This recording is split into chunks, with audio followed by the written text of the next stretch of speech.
The 6 tips that I would give to anyone, including myself, if I had to start all over again with a plant-based lifestyle. Plant-based living and plant-based lifestyles continue to be on the rise in 2025. It's easy to see why. The World Health Organization and a lot of the research that's going into the most healthful and longevity promoting diets seem to be pointing at plant-based lifestyles. A word that you definitely would have heard thrown around would have been the Mediterranean diet. This comes from the research in blue zones, which are zones of the world where there's the highest number of people that are living for the longest amount of time. But more than just living long, they are living healthful lives. So that really highlights the difference between your lifespan, which is just how long you are living. And I think anyone who has had the privilege and the heartbreak of walking someone elderly to the end of their life will know just how different that can be. When you are someone that lives with vitality and you have your mind and your body still serving you until your last breaths, versus someone who really had perhaps a tough life or just really had their body or their brain leave them a little bit early. There's a very clear distinction between lifespan, which is just the amount of years that you live, versus health span, the amount of years you can live healthily and with vitality. The Mediterranean diet is a plant-based diet. It promotes having an abundance of food on the table, and the majority of them are going to come from plants, with a few exceptions of a little bit of fish, some Greek yogurt, and maybe some aged cheese. This is characterized also by things like eating together and enjoying your community, having a variety of food, having foods high in fiber, and also things like plenty of high quality olive oil. That aside, I think there also needs to be a distinction between the plant-based lifestyle and a vegan lifestyle. I went vegan 10 years ago and I still identify as vegan, even though my health standpoint is plant-based. So veganism is an ethical standpoint, whereas plant-based is more of just a lifestyle and diet choice. We stick away from the word diet just because that's generally something that starts and ends, and for women it kind of has this connotation of losing weight, and that is not at all what we're trying to promote here. And so I'm going to stick to the word lifestyle for this purpose. So a plant-based lifestyle focuses on whole foods. It means that the majority of your foods are going to come from plants. It also means that you can include things like meat and dairy and eggs if you would like to, but it's going to be in very small amounts.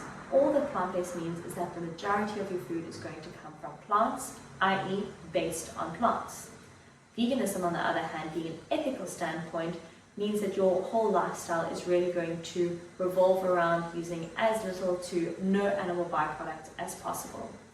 That means when I choose clothes or skincare products or makeup products, I'm really going to look for that cruelty-free label and make sure that it does not contain any animal byproducts. This is different for everyone on what spectrum I guess you're doing it on. For example, I personally don't have a problem with honey coming from the low fault, where my neighbor and pretty much every business that I know has a beautiful ethical honey or bee farm that they really take care of the bees, and that I'm happy to support in that way. Although if you live in the low fault, you almost never have to support it because you're always gifted gorgeous raw honey. That is different for everyone, and that is not what this is about today.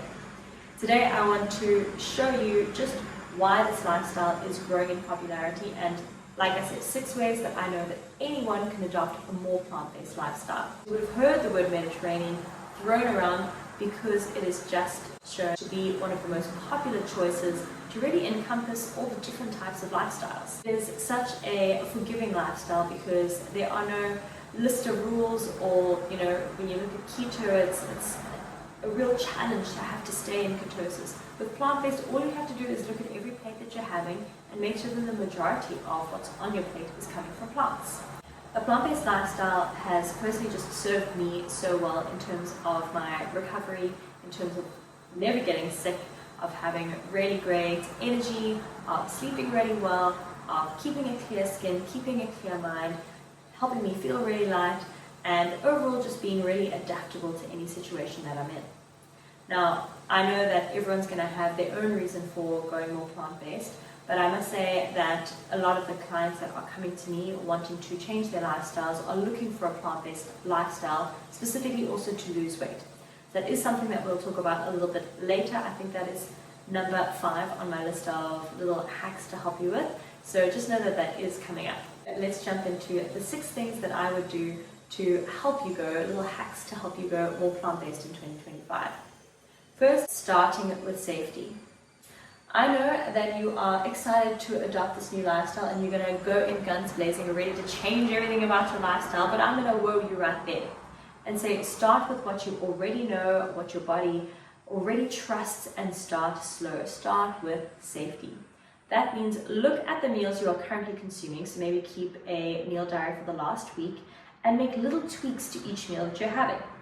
If you are starting your day with bacon and eggs on toast with some sausages, we're going to look at that and we're going to see how can I plantify this. So starting with safety would be me saying keep that as it is, but just add a few things in there. So add some different mushrooms and maybe some greens to the eggs so you have the exact same flavor, but it's just a little bit more plant-based. From a health standpoint, I might say switch your white toast out for some sourdough toast. Then you're going to look at the bacon and I might say, okay, what are some alternatives that we might be able to throw in here? So maybe you're going to switch it out for some avocados so that you still get those healthy fats.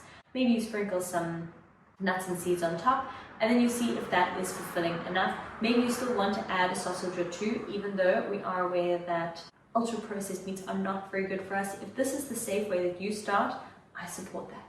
Take it one step at a time. Do I support you eating it in the long term? No. But do I support you starting with it? Yes.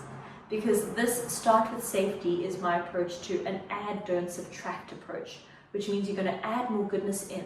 Not say, I can't have this and I can't have that and I can't have that. Rather add in things slowly and don't think at all about what you should be having. Just think about what you should be having and how much you can have, which is what gets us on to number 2, which is to change your mindset.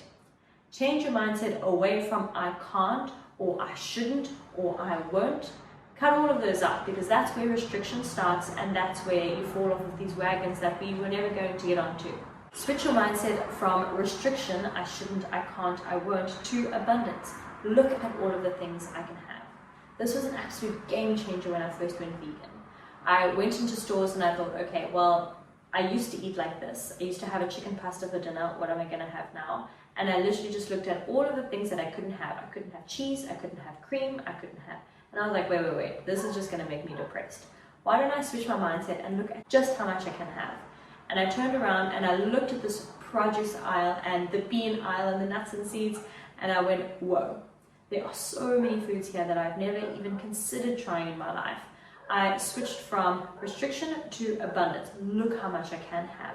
What else can I add in? What else can I try here? So try to switch that mindset. Every time someone even tells me, oh, you're vegan, you can't. I'm like, no, it's not can't. I choose not to. That is my ethical standpoint.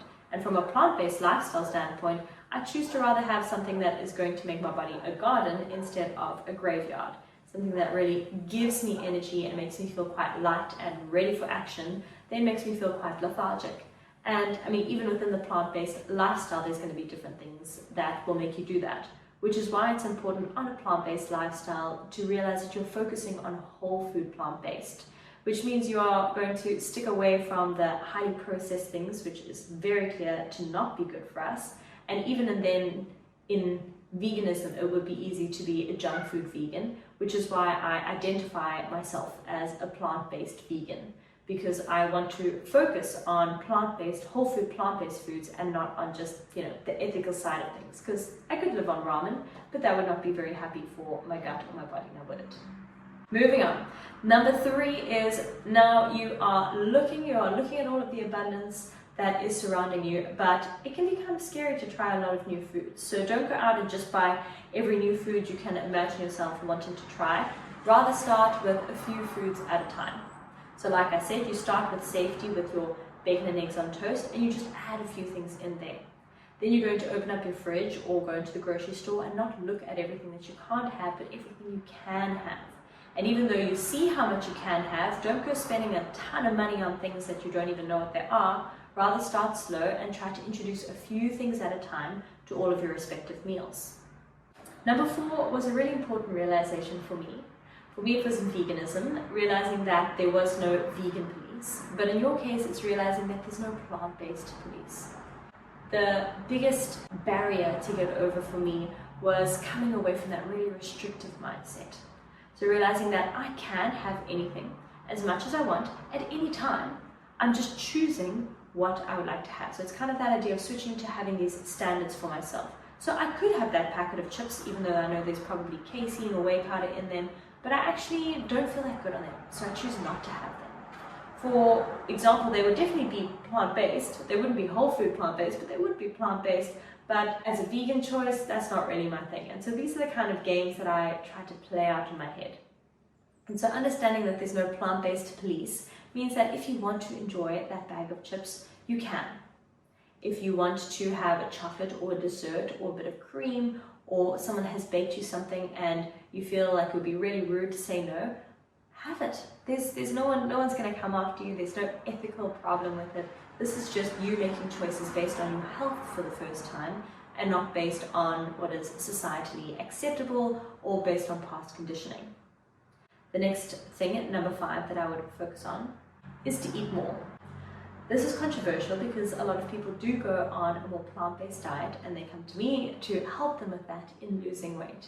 And it is very scary for women especially to go from having a very specific idea of how much to put on a plate to suddenly having to eat more.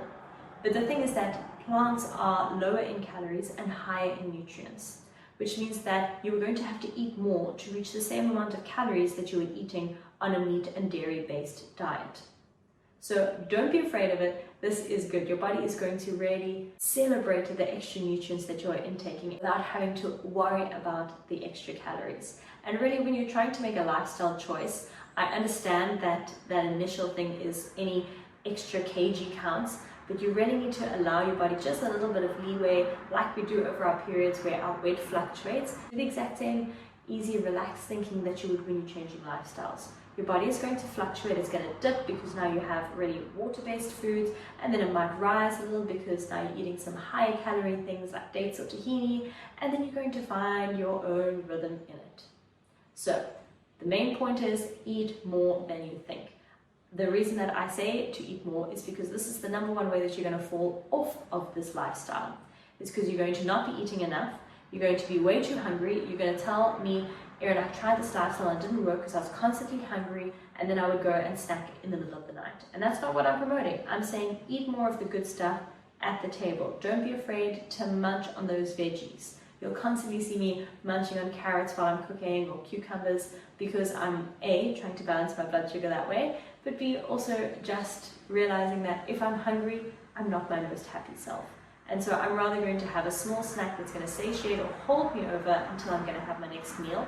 And when I do have my meal, I'm going to really tune into my body and I'm going to eat until I'm satisfied, or just before I'm satisfied, if you're trying to go for that Japanese idea of eating until you are 80% full. And then my last tip of today is to focus on flavor. It is very different going from a meat and dairy based lifestyle to going to a plant-based lifestyle. Honestly, I think you can make anything taste good if you have sugar, fat, and salt. So if you have butter, if you have dairy or cream, and you have salt, you have a winning recipe. But what would really impress me is if you can make plant-based foods taste good. If you can substitute some of that fat for maybe some avocado or tahini or a nut butter or a high-quality olive oil, and how would you make this meal really come together with flavors? When I think about flavors, I really try to include spices. And why this is so great is because you're also then adding to your plant variety. And as you know, we're trying to get in those 30 plants per week. And so that variety is going to come in flavors like cumin and turmeric, and mixed herbs are an amazing one. Go ahead and try and, grow some sprouts in your kitchen. Or if you are not into that, go and just try a little herb garden or go and get some fresh herbs. And this is also a really great way to introduce these new flavors into your palates. And soon these flavors that you never imagined yourself having, and these foods that you never imagined yourself having, become part of your weekly rotation, which is exactly what happened to me. I never had things like Brussels sprouts and broccoli or apple in a salad, and you're going to see the video that I just made is full of all of those things, which is wild. It felt like a celebration of my growing palate. And the last one is a bit of a bonus tip, and that is to be patient with your palate. The patience comes in with, we have a palate that is as high as we are on dopamine. And that dopamine comes from those places, like I mentioned, that's sugar, that's salt, and that's fat. And these types of sugar, salt, and fat that we're going to be getting from whole plant foods is different.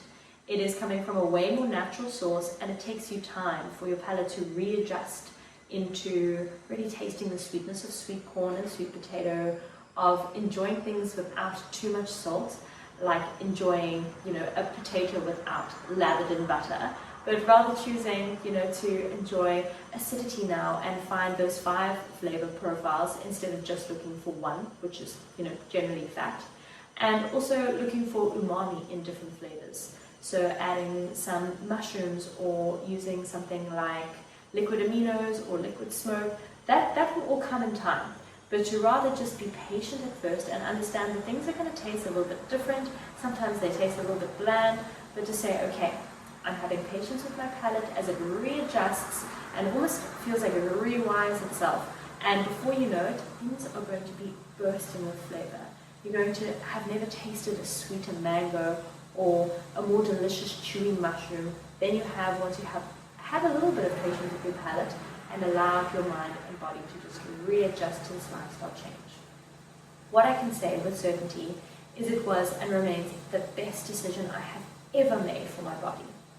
I hope that you take this as inspiration to try and incorporate just a little bit more plants into your diet and understand that you don't need to go all in and have a new label on your food. You just need to take one step at a time, add one plant at a time, start with safety, change your mindset, introduce new foods one at a time, understand that there's no vegan police. I'm reading the below here. Make sure that you're eating enough or eating more. Focus on flavor, and then of course our bonus one is patience with your palate. I hope you found that helpful. If you did, subscribe and go ahead and check out some of the recipes if you need some inspiration on my Instagram. I'll see you same time, same place next week, and have a beautiful week. Go out there and do something absolutely audacious.